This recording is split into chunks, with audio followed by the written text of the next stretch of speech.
Sa mundong puno ng mga misteryo, may mga ahas na napakalalaki kaya tila nagmula pa sa panahon ng mga dinosaur.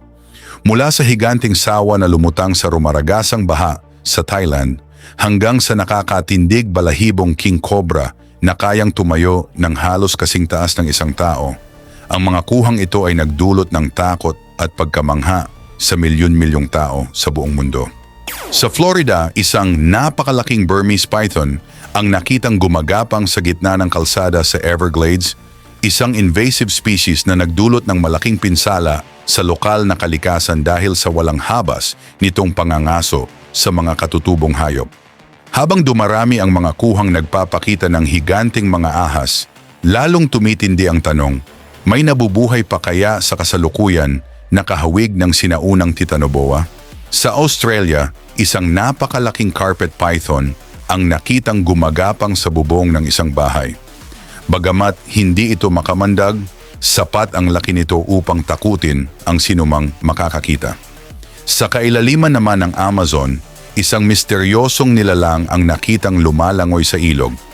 Dahil sa laki nito, marami ang nag-isip kung isa ba itong hindi pa natutuklasang higanting ahas. Bagamat wala pang matibay na ebidensyang nagpapatunay dito. Sa pantanal ng Brazil, isa pang dambuhalang ahas ang nakitang nakahimlay sa pampang. Habang sa Myanmar, isang napakahabang reticulated python ang nakitang nakasabit sa isang mataas na pader. Kilala ang mga sawa na ito bilang ilan sa pinakamahahabang ahas sa mundo at pumapatay sa pamamagitan ng napakalakas na pagpisil sa kanilang biktima. Ngunit ang pinakakontrobersyal na kwento ay nagmula sa Congo noong 1950. Isang Belgian helicopter pilot ang nagsabing nakakita siya ng isang napakalaking ahas na tinatayang umaabot sa halos 50 talampakan ng haba. Ayon sa kanyang salaysay, itinaas pa umano ng nilalang ang ulo nito na parang handang umatake habang umiikot ang kanilang helicopter. Bagamat marami ang naniniwalang maaaring epekto lamang ito ng perspektibo ng litrato, hindi kailanman binawi ng piloto ang kanyang pahayag hanggang sa kanyang pagpanaw. Sa huling bahagi ng video, ating kikilalanin ang Titanoboa, ang pinakamalaking ahas na napatunayang nabuhay sa kasaysayan ng mundo. Gaano nga ba ito kalaki at posible kayang may mga inapo o kahalintulad pa nito na nagtatago sa mga lugar na hindi pa lubusang natutuklasan ng tao? Sa huling kwento, isang magsasaka sa India ang nakaranas ng isang nakakatindig balahibong pangyayari nang matagpuan niya sa kanyang bukirin ang isang napakalaking ahas na pinaniniwala ang katatapos lamang lumunok ng isa sa kanyang mga baka.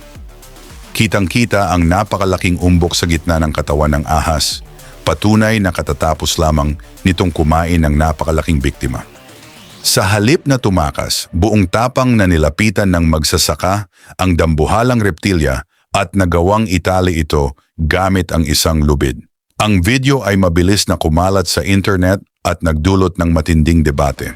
May mga naniniwalang isa lamang itong napakalaking green anaconda, habang ang iba naman ay naghihinalang maaring isa itong hindi pa natutuklasang higanteng uri ng ahas. Hanggang ngayon, wala pang opisyal na paliwanag kung ano talaga ang nilalang na nasa video. Ngunit isang bagay ang tiyak, ang mga kuhang tulad nito ay nagpapaalala na marami pa ring lihim ang kalikasan na hindi pa ganap na nauunawaan ng tao. At ngayon, kayo naman ang magpasya. Ang mga higanting ahas bang ito ay mga pambihirang modernong sawa at anaconda lamang? O posible kayang may mga nilalang pangkahawig ng sinaunang Titanoboa na patuloy na nagtatago sa pinakamalalayong sulok ng ating mundo? Kung nagustuhan mo ang video, huwag kalimutang i-like, i-share at mag-subscribe para sa mas marami pang misteryo, kakaibang nilalang at mga nakakagulat na kwentong ating susunod na tuklasin.